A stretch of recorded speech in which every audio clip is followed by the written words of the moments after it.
That's like me going to Las Vegas and saying, watch out, I'm going to bring everything in on this table. I'm going to bring it all in on this next bet. Then I reach in my wallet and pull out $3 because that's all I got. Bring everything in? What does the United States have? There was a time when we could deploy 700,000 troops in a snap of a finger. We did that, Operation Desert Storm. There's another time when we could deploy 200,000 troops in a snap of the finger. We did that, Operation Iraqi Freedom. Actually, it was Iraqi Liberation, but then we realized that spelled oil and nobody wanted to go to war for oil, so we changed it to freedom. Today, nothing. This isn't Bewitched. You don't get to rub your nose and magically forces appear. The reason why we could deploy 700,000 troops in 1990, 1991 is that we had spent the last 2 decades preparing for a major war in Europe, where through Reforge, or return of forces to Germany, we were ready to deploy 300,000 troops within 10 days. So we had troops on standby, trained, equipped, ready. We also had a large standing army, 250,000 in Germany with the equipment ready to go to war. So when the time came to divert them, we were able to pull forces out of Germany. They were combat ready. We had the lift capacity to do so, and we brought them in, and then we could bring in other forces, marry them up with equipment, because we paid the money and we trained to do this. We were prepared to do this. By 2003, we didn't have that capacity anymore. We had a more limited, reduced capacity, but we're still able to generate 200,000 troops through reduced lift capacity. We're still operating in a benign environment. We landed in a Kuwait port where there's no enemy forces attacking us. We built up forces with no enemy capability to oppose us, landing on airfields without any intervention. Now we have zero capacity to deploy. It takes 5 months for a U.S. Army Heavy Brigade in Fort Carson, Colorado, to prepare for a peacetime deployment to Poland. 5 months to get their act together, to go through the training, to do the manpower things, to get people in, because it's a peacetime military. People are pregnant, people are on leave, people are in school. Your units are reduced down. You got to build them back up. You got to get them trained. You got to go to National Training Center, because we don't have units that are permanently combat ready anymore. We don't. In order to get them ready, we have to send them to the NTC, National Training Center, and beef them up. And then we take them out and we deploy them to Poland for their little 6 or 9 month rotation. 5 months to do that. And that's just one brigade. Imagine if we were trying to send, I don't know, what did the Pentagon tell Trump it would take back in 2020 when they shot down the drone, and Trump said he's going to bomb Iran, and then the Pentagon said don't do it because we have to take the Strait of Hormuz, and it's going to take us about 800,000 to 1.2 million men to do that. We knew what it was back then, and we said we don't have it. It would take us easily 9 months to a year and a half to build up these forces by mobilizing reserves, by training them, and then how do we get them there?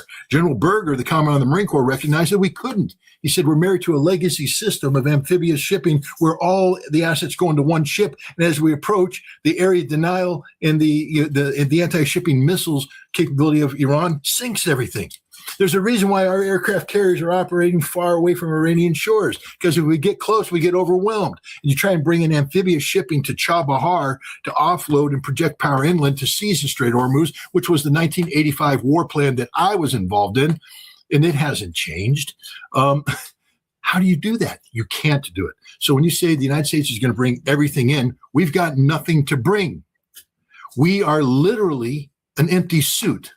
The emperor is naked, a paper tiger, whatever analogy you want to do. There's not a damn thing we can do, Nima, nothing. So we should stop pretending that there's something more the United States can do. We brought our air power to bear, and we paid the price. The infrastructure necessary to sustain long-term air combat has been devastated by Iranian counterstrikes.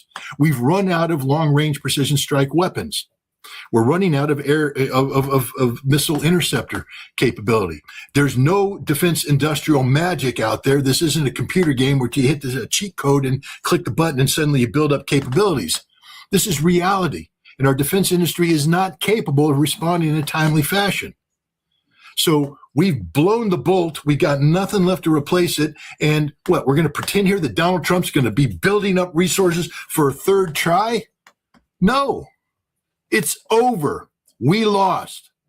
Game, set, match. And it's time for the United States to recognize this. And it's time for Saudi Arabia and the Gulf Arab nations to also recognize this. If you continue to align with the United States, only bad things are going to happen to you. Scott, what do you make of Zelensky and Zelensky's attack on Iranian cargo vessel, which was supposed to from Russia to Iran, which was attacked later on? We had the communication, the talk between Iranian foreign minister and Ukrainians, because Ukrainians called Iranians to talk to put the differences aside. But in my opinion, Zelensky is trying to do something. I don't know what is his main objective with these attacks. First of all, the attack was an accident. Okay, it was a unfortunate consequence of Zelensky's 25 June declaration of a 40-day drone-based war of influence against Russia, expanding the scope and scale of Ukrainian attacks to bring pain to Russia. And so a decision was made to expand the attacks into the Caspian Sea. And so Ukrainian drones start flying over the Caspian Sea, and they see a ship, and they strike the ship. They didn't know it was an Iranian ship. They just hit it because that's the business they're in. Just random acts of violence is all the Ukrainian drone campaign is. So they hit the ship. When it turned out it was an Iranian ship, Zelensky, who was back at home having declared this 40-day war, but losing the war, losing everything, no air defense, no nothing, desperate, says, I can turn this into an advantage. So he now claims responsibility. The Iranians have supplied the Russians with drones, he said. What do you think we're going to do? It's a common cause. We want to make common cause with America. And so that's what he did. He hyped it up on his way to the United States. And he got to the White House and he tried to make that common cause. And the United States said, sit down, shut up. We're not playing that game. We're not expanding our conflict with Iran into Russia for your behalf. And Zelensky crawled away. And right after that, what happened? The Ukrainian Foreign Ministry issues a statement.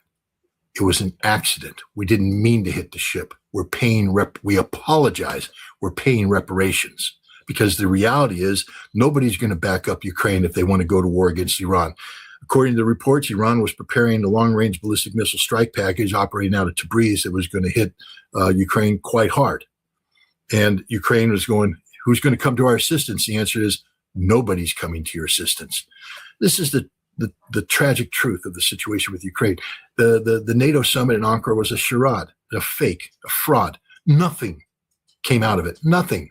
Promises for what? Licensed production of the Patriot? There will not be a single Patriot ever produced under license in Ukraine. Ukraine will cease to exist long before that.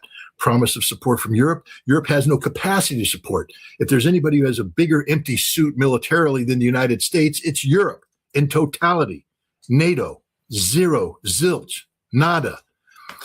So he's alone. This was an accident. There's nothing coming from this. It was an accident that Zelensky, part and parcel of his overall processes where they put hype and information over warfare over reality, turned out to have nothing. Nobody was supporting him. Nobody, and they did the only thing they can do: admit it was a mistake, apologize, pay reparations, and hope it goes away. When you see Russia is implementing a new blockade on Odessa, which is so crushing for their economy, import and export in Ukraine. On the other hand, you see Wall Street Journal coming out and saying Ukraine is the winner, and that's why Donald Trump is changing his mind.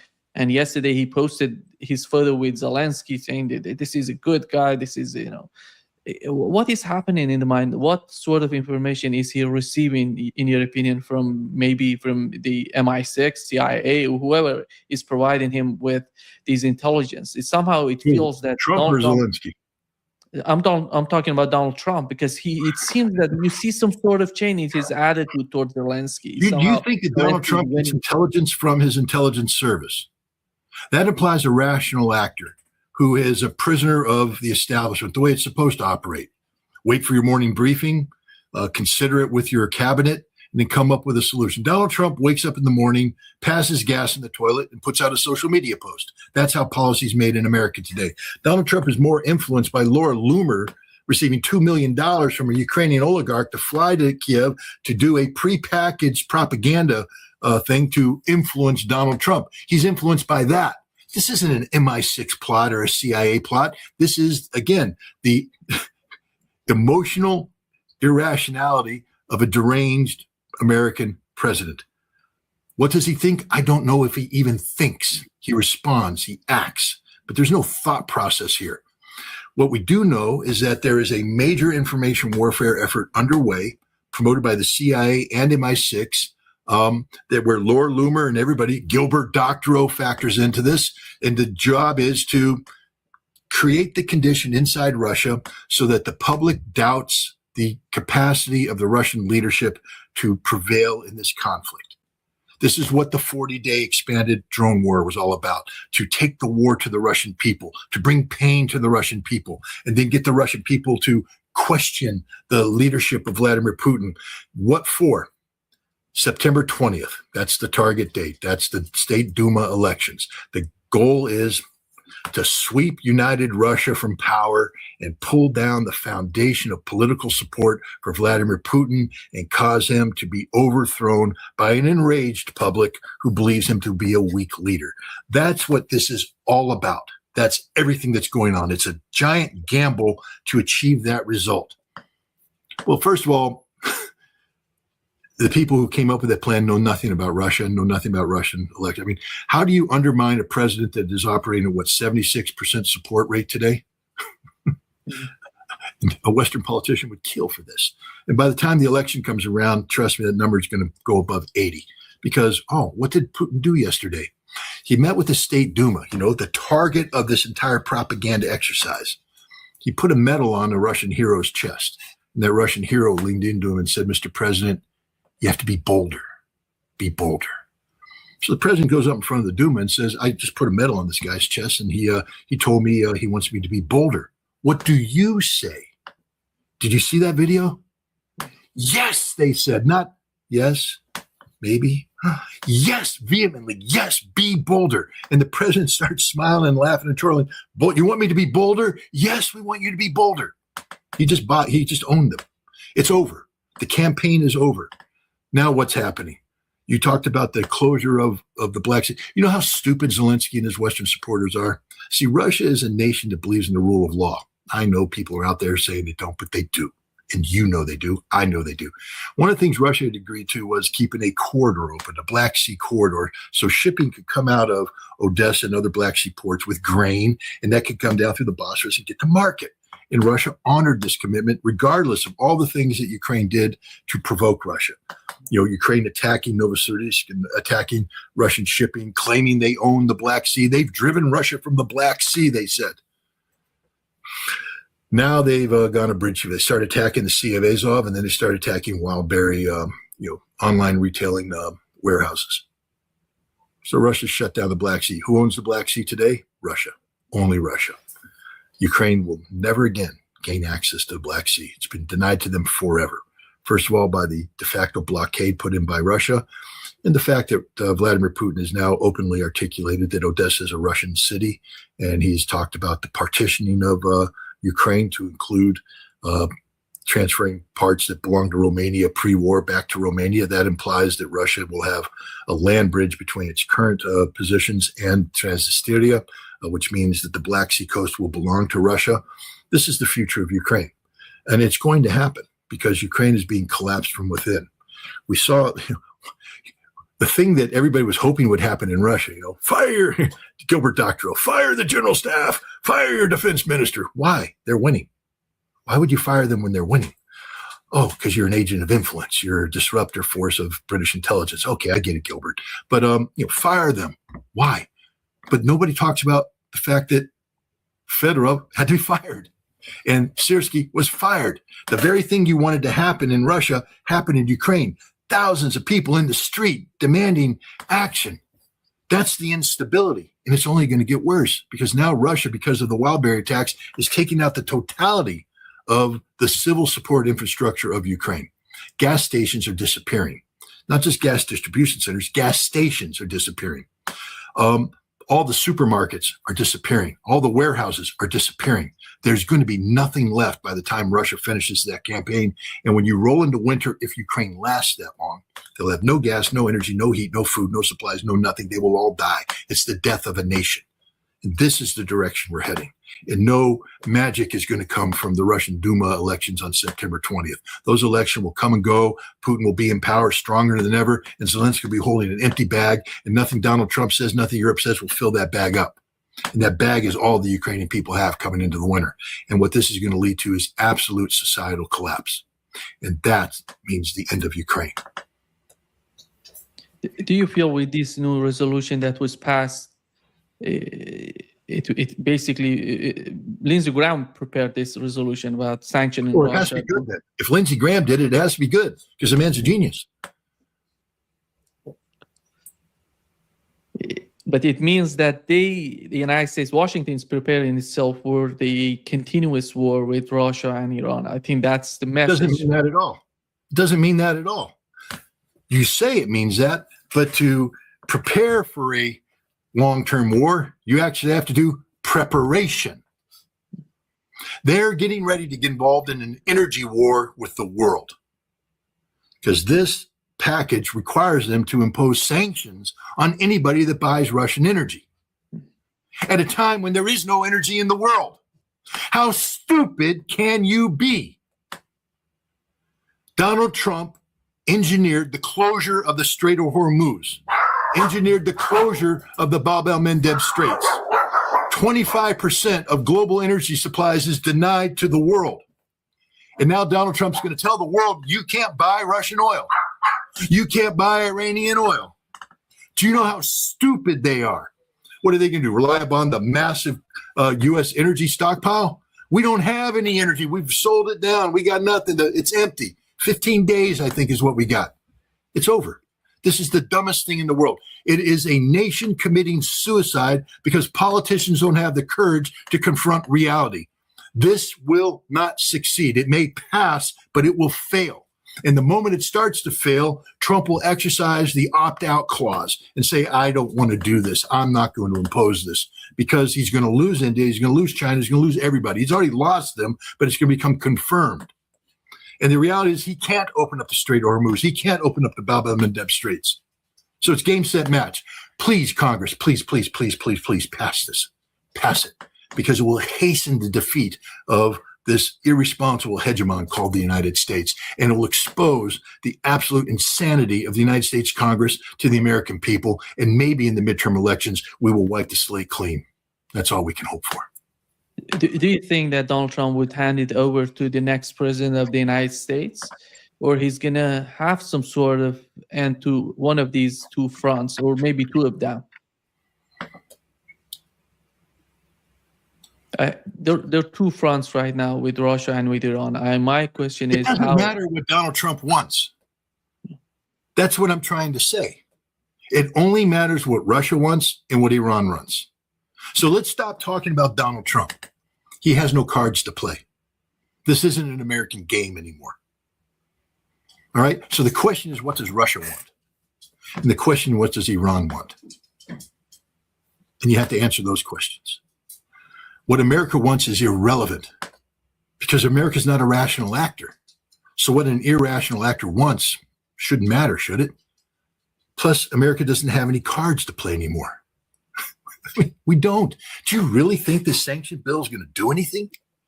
It's just going to hasten the destruction of the United States. Oh my God, in order to do something like this, you have to be in control of the world. You have to control everything to make this happen. We control nothing. We control absolutely nothing.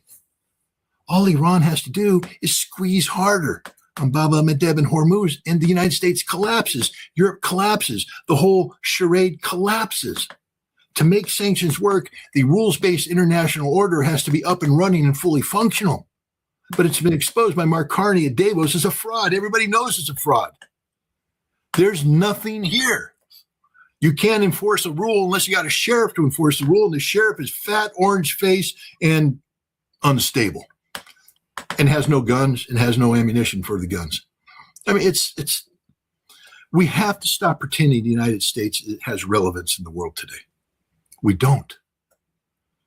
We don't. We're just a declining power. And if we continue to do this stupidity, what we're going to see is the declining is going to become a collapse. And as an American, I don't want this to happen. I mean, everything I have here could be lost. My daughter just had a baby. The world they're going to live in could be, chaos. Nobody wants this. But in order to prevent it, we have to start being realistic. We have to stop pretending that Donald Trump matters in the world. He doesn't matter. He's made himself irrelevant, and he's exposed his weaknesses. The Russians and the Iranians know the weaknesses of the United States. Fortunately, both nations understand that chaos is not a solution. Russia has long said that predictability is what they need most when it comes to foreign policy. So the way you prevent unpredictability is to keep the United States from collapsing. So you may see Russia managing problems to keep America from collapsing. You may see Iran doing things to keep America from collapsing, but none of them are going to do things to make America ascendant again. It's over for the empire. So stop asking what Donald Trump is going to do, what America is going to do. There's nothing they can do. The sanctions package is empty. There's just nothing going to happen here. Because if we threaten to sanction India, they've already told us to pound sand. We threaten to sanction China, they told us to pound sand. Sanction Iran, war. Sanction Russia, what? None of it matters. All it's going to do is hasten the collapse of the petrodollar, hasten the collapse of American control on global financial systems. It used to be said it was too hard to replace SWIFT. It's too hard, too inconvenient. SWIFT's become unlivable because of the United States. Replace it, it has to be replaced. It's no longer inconvenient. It's a necessity to replace it. Replace the petrodollar, you have to, because the United States has not shown itself to be a rational actor on global financial scenes. We literally are writing a script that leads to the total collapse and demise of everything we hoped we could be.